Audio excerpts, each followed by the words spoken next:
Bonsoir, bienvenue sur la chaîne Maths Facile avec Agasco. Bienvenue sur la chaîne qui vous rend facile la mathématique. Aujourd'hui, nous sommes en classe de seconde sur la leçon calcul dans R. Sans plus tarder, nous allons commencer avec l'exercice du jour. On demande sur l'exercice affiché sur l'écran de trouver le petit ensemble auquel appartient les nombres, de trouver le petit ensemble auquel appartient les nombres ci-dessous. Donc, voilà le premier nombre au tableau. Le nombre A, qui est égal à 7,141 414. On demande de trouver l'ensemble auquel ça appartient. Alors, nous allons nous rappeler des ensembles que nous avons appris depuis le collège. Alors, nous savons qu'il y a l'ensemble des nombres entiers naturels, le T grand N. Après, qui est inclus maintenant dans l'ensemble des nombres entiers relatifs, qui est à son tour inclus dans l'ensemble des nombres décimaux. L'ensemble des nombres décimaux à son tour qui est inclus dans l'ensemble des nombres rationnels. Et après l'ensemble des nombres rationnels, ce qui termine la liste pour le moment, en classe de seconde, c'est l'ensemble des nombres réels. Voilà les différents ensembles que nous avons appris. Et on sait que l'ensemble des nombres entiers naturels, c'est l'ensemble qui sert à compter. Donc 1, 2, 3 objets, 5 objets, 5 arbres. Voilà l'ensemble des nombres entiers naturels. Après, l'ensemble des nombres entiers relatifs. Après, nous avons l'ensemble des nombres entiers relatifs. C'est l'ensemble de tous les nombres entiers naturels et de leurs opposés. L'ensemble, après, on a l'ensemble des nombres décimaux. L'ensemble des nombres décimaux, c'est l'ensemble des nombres qui portent une virgule. Bien sûr, les nombres naturels peuvent être écrits souvent de virgule. Mais tout ce qui est naturel est également décimal. Tout ce qui est relatif est décimal, est dans l'inclusion. Voilà, donc l'ensemble des nombres qui portent une virgule, qui ont une des parties décimales qui est limitée, qui est finie. L'ensemble des nombres rationnels, maintenant c'est le contraire, c'est l'ensemble des nombres qui ont une partie décimale illimitée et périodique. C'est l'ensemble des nombres qui se mettent sous la forme en général A sur B, où le A appartient à l'ensemble des nombres relatifs et le B doit être un nombre relatif ou non nul, c'est-à-dire qu'il ne doit pas prendre la valeur 0, puisqu'on ne peut pas diviser par 0. Après, nous avons l'ensemble des nombres réels qui est constitué de l'ensemble des nombres rationnels et des nombres irrationnels. Les nombres irrationnels, c'est les nombres qui ont une partie décimale illimitée et non périodique. Voilà. Voilà de façon générale un résumé de tous les ensembles que nous avons appris depuis le collège. Alors, on nous demande maintenant de trouver l'ensemble auquel appartient le A. Sans plus tarder, c'est clair, c'est un nombre décimal, puisqu'on a une partie décimale qui est finie. Selon l'exercice, il s'est arrêté là. C'est-à-dire que sa partie décimale est limitée, donc c'est un nombre décimal selon cet exercice.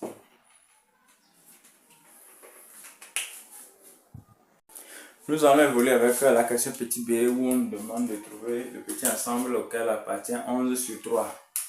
11 sur 3, comme un petit rappel. Un nombre décimal, lorsqu'il est sous la forme A sur 10 exposant n, où le A doit être un relatif et le n doit être un anti-nature. Donc un nombre décimal, étant donné qu'il a une partie décimale qui est finie, alors on peut se mettre sous cette forme. Alors, s'il peut se mettre sous cette forme, ça veut dire que toute fraction A sur B qui a son dénominateur qui est une puissance de 2 ou une puissance de 5, où son dénominateur est le produit d'une puissance de 2 et de 5, alors ce nombre est un nombre décimal. Alors quand nous voyons bien 1 sur 3, le 3 est un nombre premier. Le 3 n'est pas une puissance de 2 ni une puissance de 5, il est une puissance de 3. Automatiquement, le nombre 1 sur 3 est un nombre rationnel. Le nombre 1 sur 3 est un nombre rationnel. Nous allons continuer avec le nombre petit c, où on donne 11 sur 8. Qu'est-ce que nous constatons? Nous constatons que 11 sur 8, c'est encore 11 sur 2 au cube, puisque 8, ça fait 2 multiplié par 2, multiplié par 2, donc 2, 3 fois. Donc Ça fait 8. Alors, notre dénominateur est une puissance de 2. Alors, ce nombre est un nombre décimal.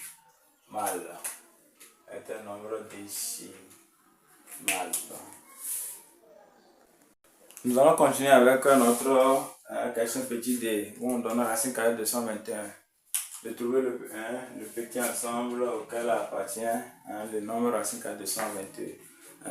Souvent, les nombres comportant des radicaux sont souvent des nombres irrationnels. Mais attention, si jamais le nombre qui est sous le radical est un carré parfait, il n'est plus irrationnel, il devient forcément naturel. Pourquoi? Parce que la racine carrée d'un nombre, bon, il devient pas forcément naturel, il peut être décimal, il peut être naturel, voilà. Donc, mais il est toujours positif. Donc, quand on voit bien, racine carrée de 121, c'est que 121, c'est 11 au carré qui donne 121. Alors, ce qui veut dire que la racine carrée de 121 nous donne 11. Or, le petit ensemble auquel appartient 11, c'est grand N, l'ensemble des nombres entiers naturels. Alors, automatiquement, notre question petit d, c'est l'ensemble des nombres entiers naturels. On passe à la question petit e. On demande de trouver le petit ensemble auquel appartient moins 156 sur 3. Alors, à vue d'œil, il est toujours rationnel. Il est rationnel, mais comme les ça bien précisé, trouver le petit ensemble auquel chaque nombre appartient, alors faites prudent. Si tu mets l'ensemble des nombres rationnels, tu n'as pas tort, mais on a bien précisé le plus petit, alors tu as tort. Donc, puisqu'il est rationnel quand même. Alors, bon, qu'est-ce qu'on constate? On constate que 156 est un multiple de 3. Pourquoi? Parce que 1 plus 5 plus 6 nous donne 12. Or, 12 est un multiple de 3. On sait que tout nombre, un nombre est un multiple de 3 lorsque la somme de ces chiffres est un multiple de 3 ou bien divisible par 3, voilà. Ou bien la somme des chiffres est divisée par 3 ou bien est un multiple de 3. Donc, voilà notre cas. 156 est un multiple de 3. Donc, s'il est un multiple de 3, ça veut dire qu'on peut diviser 156 par 3. Et en divisant 156 par 3, on trouve 52. Donc, ça veut dire que le petit en donne moins 52.